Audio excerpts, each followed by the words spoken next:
Bonjour. Suite au rassemblement qu'il y a eu ce mercredi matin dans toute la France, je vais vous demander, si vous le voulez bien, de vous présenter. Je suis Joseph Silufo, le secrétaire départemental d'unité AGP Police Force ouvrière. Alors, une violence qui explose, des dérapages judiciaires, une bureaucratie en berne. En octobre, en Seine-Saint-Denis, un policier gravement blessé par un détenu dont on avait donné une permission de sortie. Pas assez de moyens, pas de reconnaissance. Oui, vous avez déjà bien résumé la situation. Et c'est vrai que tout ce que vous dites est vrai. D'ailleurs, c'est pour ça qu'on est descendu dans la rue aujourd'hui. Mais enfin, ce qui s'est passé ces derniers jours, c'est la goutte d'eau qui a fait déborder le vase. Le malaise est profond, il dure d'année en année. Il y a des chiffres. Les chiffres, c'est depuis 2008 à 2014, il y a eu plus de 39% d'agressions supplémentaires chez les policiers. De 2008 à 2013, il y a eu 10 000 emplois de policiers qui ont disparu. Mais c'est des chiffres très parlants et c'est pour ça que le ras-le-bol est monté. De plus, comme vous savez, on a eu le plan Vigipirate au mois de janvier. Mais c'est vrai que les fonctionnaires sont fatigués. Ils n'arrêtent pas de cumuler des horaires, ils ne peuvent pas poser leur repos. Ils sont épuisés, maintenant ils en ont marre et il faut trouver rapidement une solution. Que pensez-vous de Christiane Taubira, même si, comme vous le disiez à un moment, elle n'est pas responsable de tout? Est-ce qu'elle est actuellement à sa place? À sa place, on en a eu d'autres avant qui n'étaient pas meilleurs qu'elle, soyons clairs. Je ne sais pas qui doit être à sa place ou pas être à sa place. Nous, ce qu'on ne souhaite pas pour Mme Taubira, c'est qu'elle prenne des dispositions très rapides pour remédier à la confiance qui est en train de s'effriter entre la police et la justice. Quelles sont réellement vos revendications? Mais contre la justice, on trouve un certain laxisme, on trouve qu'il y a beaucoup trop de juges laxistes, ça a toujours existé, c'est pas même Mme Taubira. Mais ensuite, on voudrait vraiment qu'elle change les textes sur les libérations conditionnelles. On s'aperçoit que beaucoup de prisonniers ne font pas la totalité de leur peine, qui sont vite remis en liberté et qu'on retrouve souvent les mêmes dans les commissariats. Et ça, c'est pas possible. Et certains voyous qui ne sont pas jugés, et certains qui passent à côté. Certains voyous qui ne sont pas jugés, ou au pire, quand ils sont jugés, ils n'accomplissent pas leur peine et on les remet en liberté. Là, c'est trop. Est-ce que vous trouvez normal qu'un détenu assez dangereux puisse avoir une permission de sortie? Mais justement, c'est pour ça qu'on est descendu aussi dans la rue. Bien sûr que c'est pas normal. Une permission de sortie, c'est vrai qu'elle a appliqué des textes qui existent depuis 2006, mais l'application des textes et la réalité, il faut peut-être regarder le cas par cas, pas libérer bêtement des personnes pouvant être très dangereuses. D'ailleurs, ça n'a pas loupé, ils ont failli tuer un de nos collègues. Pensez-vous qu'actuellement, la France, les Français sont en danger? Bien sûr que les Français sont en danger, mais enfin, la France a les moyens de se relever. On l'a bien vu au mois de janvier. Main dans la main, tous les Français sont descendus dans la rue malgré des menaces très pressantes. La seule solution, encore une fois, c'est peut-être reprendre le recrutement des policiers. 8000 policiers en moins, peut-être qu'il faudrait revoir les effectifs de la police. C'est vrai qu'à partir du moment où il y a une réduction de la politique publique et on a tapé dans le fonctionnement des policiers, du ministère de l'Intérieur, ça met en danger la sécurité des Français, bien sûr qu'il y a danger. La police et la justice sont deux institutions normalement républicaines qui doivent travailler en synergie. Or, vous avez le sentiment de travailler de manière isolée, sans réponse pénale adaptée à la pénibilité des mises en cause. Vous vous demandez le tout répressif ou le tout carcéral. Vous demandez une politique plus protectrice des concitoyens victimes d'une délinquance qui, depuis les années 90, présente un nouveau profil. Tout à fait. Ouais. L'humain, on s'aperçoit que l'humain n'existe presque plus. Sans hésiter pour échapper à un simple contrôle parce qu'ils ont un pneu lisse ou parce qu'ils ne sont pas assurés. Certains n'hésitent pas de foncer librement sur des policiers, soit en les tuant. Il y a eu des cas où des policiers sont morts sur des simples contrôles, ou soit les blessant gravement, et c'est inadmissible. Et c'est vrai que c'est un fait qui se répète tous les jours. Ça. Les délinquants aujourd'hui sont prêts à tout. Ils s'attaquent ainsi aux forces de l'ordre, aussi bien qu'aux médecins, aux pompiers. Ils ne reculent plus devant les homicides. Pensez-vous qu'un médecin devrait être accompagné d'un policier ou de deux policiers? Non, mais je pense qu'il est urgent pour la société de recadrer les choses. Et tous ces jeunes, c'est un manque de repères. Et c'est vrai que la société est responsable et les parents sont responsables. On est un peu tous responsables. Et il est souhaitable que tout rentre en place et que les repères perdus reprennent leur place dans la tête de beaucoup de monde.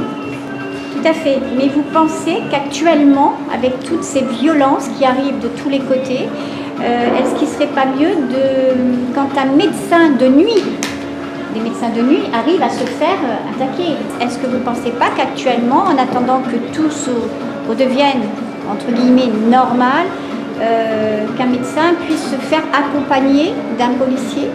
Oui, mais le souci, encore une fois, ça serait bon pour le médecin pour qu'il puisse travailler normalement, d'être accompagné. Mais là, encore une fois, on les prend où, les fonctionnaires? Et il y a un manque criant d'effectifs. On nous réduit les effectifs d'année en année. C'est vrai que depuis peu, les recrutements ont repris, mais c'est 500-600 par an. On a perdu 8000. Comptez, il va falloir des années pour rattraper le retard perdu. Les moyens? Mais les moyens, pareil. Il en manque énormément. Les réductions de politiques publiques mises en place il y a quelques temps et qui ont été confirmées par le nouveau gouvernement, fait qu'on n'a pratiquement plus les moyens même de faire des patrouilles. L'essence est rationnée, les véhicules ont des années. On travaille vraiment dans des conditions de déploiement concernant les moyens. Je pense que moi, un exemple sur Pau, le véhicule le plus neuf à 140 ou 150 000 km. Ça fait des années qu'on n'a pas reçu de véhicule neuf, bien sûr. Certains délinquants ont des voitures encore plus puissantes que les vôtres. Donc là aussi, il faut certainement faire quelque chose. Oui, on a fait des lois, notamment la LOPSI 2, où il était même prévu de pouvoir soustraire ces véhicules. Bien sûr. Mais c'est pas appliqué. De toute manière, on n'a pas les moyens de prendre en charge de gros véhicules. Parce qu'il faut savoir, c'est au ministère intérieur, une fois qu'on les a confisqués, qu'on a attribué ces véhicules-là aux policiers, d'en faire l'entretien. L'entretien coûte cher. On n'a pas du tout de moyens. Alors que c'est vrai que ça avait fait rêver beaucoup de policiers, pouvoir avoir les mêmes véhicules que les délinquants. Au moins, on a été mis à égalité avec eux. Mais c'est du rêve, encore une fois. Ça fait des années qu'on nous vend du rêve et on va y venir. Justement, le chef de l'État, M. François Hollande, reçoit les syndicats la semaine prochaine. Vous y croyez? Déjà que le chef d'État puisse recevoir les organisations syndicales de la police, c'est presque une première. C'est la preuve qu'il a pesé le mal-vivre des policiers. Nous, ce qui nous inquiète le plus, c'est que des promesses, on en a eu énormément. Je me rappelle M. Nicolas Sarkozy, qui était l'espoir de la police, qui était bien vu par les policiers, mais qui tous les jours, il suivait l'actualité, il intervenait sur les chaînes, il était proche des policiers, on a cru en lui, et il nous a déçus. M. Hollande avait promis plein de choses pour être élu, il nous déçoit. C'est pour ça que les promesses des politiques n'engagent ceux qui les reçoivent, et je ne pense pas que mes collègues soient satisfaits. On attendra des résultats avant de parler de promesses. En France, malheureusement, il y a certains commissariats qui commencent à devenir insalubres ou qui le sont déjà. Qu'est-ce que vous attendez de ce côté-là? Des actes, c'est vrai que si on appliquerait les textes concernant l'insalubrité des bâtiments publics, il faudrait peut-être fermer un tiers des commissariats de France. Là, encore une fois, on suit de très près tout ce qui est sécurité des bâtiments, puisque souvent on accompagne les pompiers pour les diverses visites. Mais hélas, les bâtiments publics, police, ne sont pas soumis à cette réglementation. Il faut heureusement le commissaire intérieur, sinon ça serait la catastrophe. Il faudrait vraiment faire des travaux en urgence et voir fermer des bâtiments publics. Et encore une fois, il faut voir l'état de ces bâtiments. On met des personnes en garde à vue ou des personnes ne mettraient même pas leurs chiens. C'est vraiment insalubre. Il faut le voir pour le croire. Et on ne peut pas enregistrer encore les odeurs dans les caméras, mais c'est vrai que c'est inhumain. C'est inhumain d'être en garde à vue, c'est inhumain de travailler dans des commissariats. Il faudrait un plan d'urgence, mais là aussi, encore une fois, des promesses, mais rien ne bouge. Des politiques sont déjà venus voir vos bâtiments? Oui, à chaque élection, on voit la visite des politiques. Et qu'est-ce qu'ils vous disent? Avant les élections, ils promettent tous, mais après, on va y venir. On ne les voit plus pendant quelques années, jusqu'à l'élection précédente. D'après vous, qu'est-ce qui fait que malgré les promesses qu'on vous a déjà données depuis des années, rien n'avance? Est-ce que vous avez une idée? Mais rien n'avance, c'est que le mal est très très très profond. Donc ça, financièrement, ça a un coût. Mais je sais pas, quand vous entretenez pas des bâtiments pendant de longues années, ça se dégrade à vitesse grand V. Et quand il faut les entretenir, le budget est énorme. Ce qui bloque actuellement, c'est bien sûr c'est le financier. L'État n'a pas les moyens d'entretenir tous ces bâtiments. Là, il va falloir vraiment trouver des solutions, soit vendre des bâtiments publics. Enfin, je sais, je n'ai pas la réponse, mais moi, je sais que ça ne pourra pas durer longtemps puisque les policiers en auront le vol. Comment fait-on aujourd'hui quand on est policier, sans moyens, sans rien, pour faire son travail? On le fait parce qu'on a une conscience professionnelle, ni plus ni moins. Mais après, c'est très difficile. C'est la conscience professionnelle qui nous fait arrondir les angles. Et ça, on en parle entre nous, mais à la fin, on fait notre travail, on le fait bien, malgré une dangerosité grandissante. Mais c'est dû aux moyens, mais dû aussi aux effectifs et dû encore une fois au texte et au laxisme de la justice. À force de pas de moyens, de fatigue, d'heures supplémentaires, il y a malheureusement des suicides. Ça aussi, vous allez l'aborder? Tout à fait. Ben, le problème des suicides dans la police, c'est bien connu. Hein. Mais les conditions de travail sont dues, enfin, les dégradations des conditions de travail sont dues uniquement au manque d'effectifs, au manque de moyens. La politique du chiffre. La politique du chiffre, mais le jour où on aura les moyens en effectif, en matériel, on aura peut-être moins de suicides. Au niveau des lois, qu'est-ce que vous allez demander?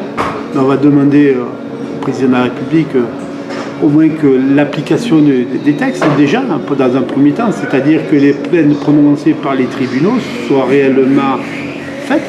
Ça veut dire que certaines peines ne se réalisent pas. Non, pour X raisons, il y a plus de la moitié des peines prononcées qui ne sont pas réalisées, et ça, c'est pas du tout normal. Soyons clairs, le policier dans son quotidien, lui, il voit toujours les mêmes personnes. Et il interpelle des gens, il est présent devant les magistrats, ils sont jugés, mais régulièrement ils sont vite relâchés et on les retrouve souvent les mêmes. Et là, c'est pas normal. Donc on veut vraiment que les peines prononcées soient appliquées.